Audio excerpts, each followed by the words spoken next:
السلام عليكم ورحمة الله. ازيكم يا حبايبي؟ عاملين ايه؟ يا رب كلكم تكونوا بخير. والله وحشتوني جدا جدا جدا، وحشني الكلام معاكم جدا جدا، وحشني كل حاجة معاكم.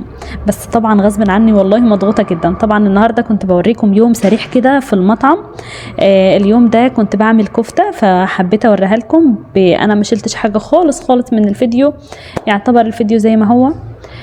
ما قطعتش منه ولا تقطيعات ولا شلت ولا اي حاجة خالص، ولا يعتبر فيه مونتاج اصلا. لان بالنسبة لي مش فاضية ابدا ابدا ابدا.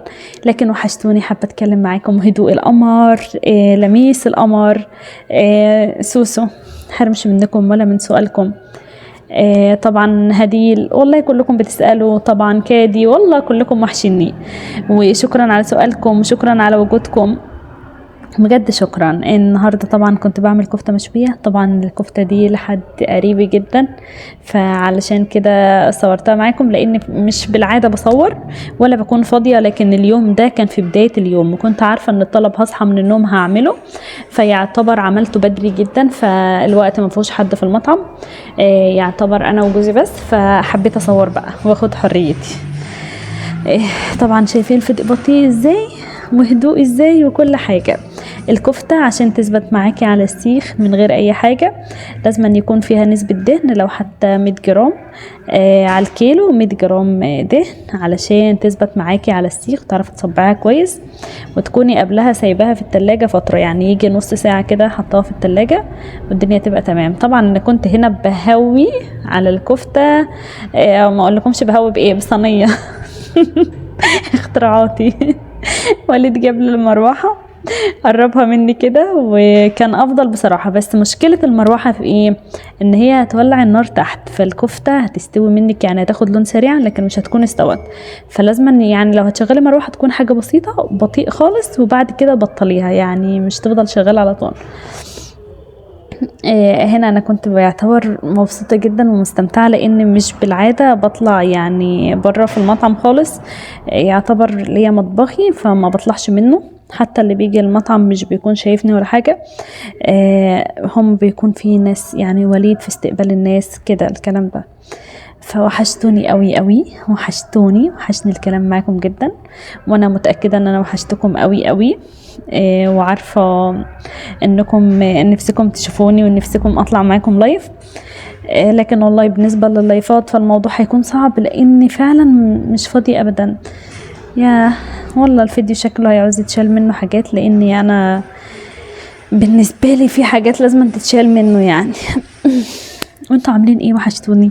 شفتوا ايديا محروقه ازاي؟ شفتوا؟ عشان تعرفوا ان انا حرقت في المطعم ده. بجد بصراحة بيحصل لي حاجات، الحمد لله يا ربي. طبعا راضية، الرزق الحلال مفيش احلى منه.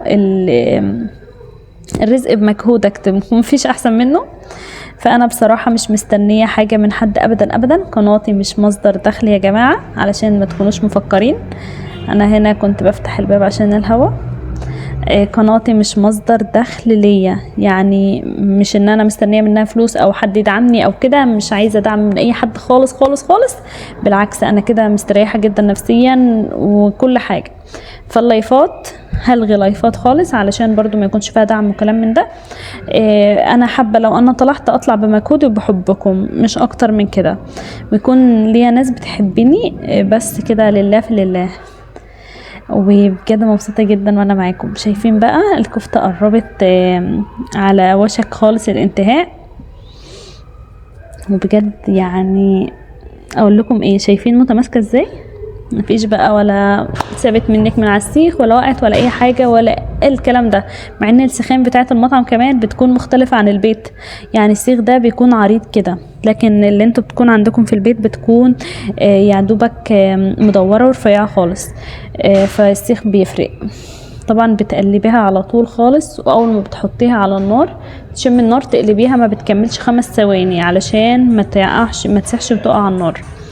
شفتوا؟ مشيلتش حاجه خالص من الفيديو ما فيهوش اي مونتاج، متعبتش خالص فيه.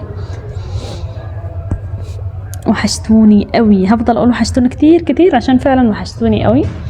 اكتبوا لي تعليقات، بفرح بما اشوف تعليق حد، وشكرا على كل اللي سأل عليا واللي بيسأل عليا، بجد مش بنساكم خالص.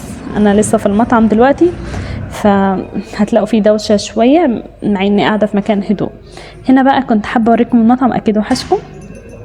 الباترينا دي اشتريناها، الباترينا دي باترينة كبدة وباترينة اسمه ايه يا جماعة، اللهم صل على النبي، الحاجات اللي بيقولوا عليها اللي هي الدسمة دي، سندوتش دسم كده، بس اللي يعرف اسمه في الكومنتات يكتب لي عشان انتوا عارفين. سمين، اسمه سمين. بقول دسم عشان اسمه سمين. هنا المطعم بقى كنت حابة اوريكم، واوريكم الستاير وكده. وده وليد طبعا، وغيرنا طبعا شوية حاجات، حطينا رسومات، كان وليد بيقول لي تعالي من بره يعني، مع ان في ستاير مفيش حد بيبقى شايفنا يعني ولا اي حاجه. الزرع، شكل الزرع كده في هو موسم الشتاء يعني، مثلا خلاص الورق بيقع، لكن ان شاء الله في الصيف يطلع تاني. هنا الكفته بقى خلاص على وشك الانتهاء، ونغلفها بقى وبألف هنا وشفا. طبعا اللي خد الاوردر ده شكر لي فيه جدا جدا جدا، وقال لي ما شاء الله انت لو عملت فرح بالشكل ده انت هتكوني هائله. قالوا لي مين علمك؟ قلت لهم طبعا مفيش حد علمني، انا ما شاء الله ذكيه كده من نفسي. شايفين شكل الكفته قمر ازاي؟ هوريها لكم تاني لان حسنت ما شفتهاش كويس. بصوا شايفينها من قريب قمر ازاي. طبعا سبتها زي ما هي بالطريقه دي، وبألف هنا والشفا. واشوفكم في فيديو جديد، ومع السلامه يا احلى متابعين في الدنيا. سلام.